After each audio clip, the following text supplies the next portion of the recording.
जतिपुरा का प्राचीन नाम गोपालपुर था। यहाँ श्री गिरिराज जी अपने पूर्ण सौंदर्य और विस्तार से विराज रहे हैं। श्री गिरिराज जी के 3 शिखर माने गए हैं। संप्रति श्री ठाकुर जी अपनी लीलाएं गोवर्धन के विष्णु रूप मध्य शिखर पर कर रहे हैं। श्री गिरिराज जी के 2 स्वरूप हैं, एक हरिदास वर्य का अर्थात हरि के दासों में श्रेष्ठ और दूसरा स्वयं श्री गोवर्धन नाथ जी का। इंद्रमानभंग लीला के प्रसंग में श्री ठाकुर जी ने व्रज भक्तों को आज्ञा की कि इंद्र की वार्षिक पूजा न करके वे अपने ही गांव में विराजते श्री गोवर्धन की पूजा करें और उन्हें भोग धरें। व्रज भक्तों ने प्रभु की आज्ञा का पालन किया और समस्त व्रज भक्त सामग्रियां बनाकर श्री गिरिराज जी को भोग धरने के लिए ले आए। फिर उन्हें विचार आया कि एक पर्वत द्वारा उनके बनाए भोग का कैसे स्वीकार होगा। तब उनकी शंका दूर करने के लिए स्वयं प्रभु ने श्री गिरिराज जी में अंतर्निहित होकर व्रज भक्तों को ऐसे दर्शन दिए जैसे श्री गिरिराज जी सहस्रों भुजाएं प्रकट करके स्वयं भोग आरोग रहे हैं। वहां उन्होंने दोनों स्वरूपों की एकरूपता दर्शाई। श्री गिरिराज जी के ऊपर श्री ठाकुर जी ने अनेक लीलाएं की हैं और श्रीनाथ जी तो स्वयं गिरिराज जी में से ही प्रकटे हैं। इसीलिए श्री ठाकुर जी के अन्य स्वरूपों को पुष्ट कराने की अपेक्षा रहती है, परंतु श्री गिरिराज जी को पुष्ट नहीं कराया जाता क्योंकि वे तो स्वयं पुष्ट ही हैं, प्रभु के ही स्वरूप हैं। श्री गिरिराज जी का दूसरा स्वरूप हरिदास वर्य का है, अर्थात प्रभु के दासों में श्रेष्ठ। वे श्रेष्ठ इसलिए हैं कि उन्होंने अनेक प्रकार से प्रभु की और व्रज भक्तों की सेवा की है।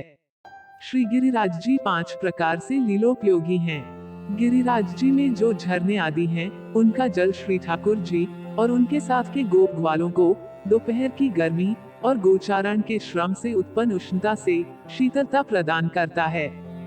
गिरिराज जी पर घनी हरी घास प्रभु के कोमल चरण को परिश्रम नहीं होने देती और गोधन को भी चारण आदि में उपयोगी रहती है। गिरिराज जी पर वृक्ष सदा भांति भांति के रसीले फलों से लदे रहते हैं, जो प्रभु सहित समस्त गोप वृंद की क्षुधा शांत करते हैं। गिरिराज जी में अनेक कंदराएं हैं, जो प्रभु की निकुंजादिक लीलाओं में सहायक सिद्ध होती हैं। गिरिराज जी में यह भी सामर्थ्य है कि जैसी ऋतु होती है, वे वैसा ही मनोरम वातावरण बनाकर रखते हैं, ताकि हर ऋतु की विलक्षणता बनी रहे। इन समस्त कारणों से वे हरिदास वर्य हैं। कभी विचार किया है कि हम श्री गिरिराज जी की परिक्रमा क्यों करते हैं? अज्ञानता अथवा अनभिज्ञता से किया हुआ अलौकिक कार्य भी सुंदर फल का ही दाता है, तो यदि उसका स्वरूप एवं भाव समझकर हम कोई अलौकिक कार्य करें, तो उसके बाह्याभ्यंतर फल कितना सुंदर होगा, ये विचारणीय है। परिक्रमा का भाव समझिए। हम जिसकी परिक्रमा कर रहे हों, उसके चारों ओर घूमते हैं। जब किसी वस्तु पर मन को केंद्रित करना होता है, तो उसे मध्य में रखा जाता है, वही केंद्र बिंदु होता है। अर्थात जब हम श्री गिरिराज जी की परिक्रमा करते हैं, तो हम उन्हें मध्य में रखकर यह बताते हैं कि हमारे ध्यान का पूरा केंद्र आप ही हैं और हमारे चित्त की वृत्ति आप में ही है और सदा रहे।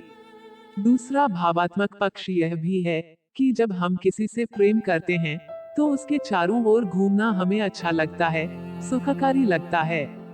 श्री गिरिराज जी के चारों ओर घूमकर हम उनके प्रति अपने प्रेम और समर्पण का भी प्रदर्शन करते हैं।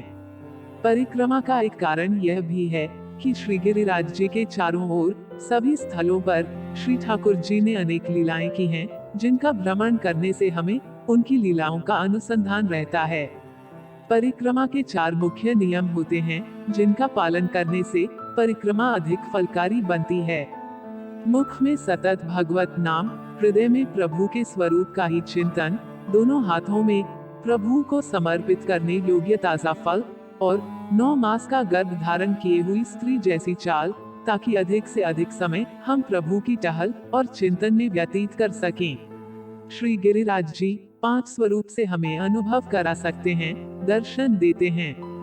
पर्वत रूप में, सफेद सर्प के रूप में, 7 बरस के ग्वाल के रूप में, गाय के रूप में और सिंह के रूप में।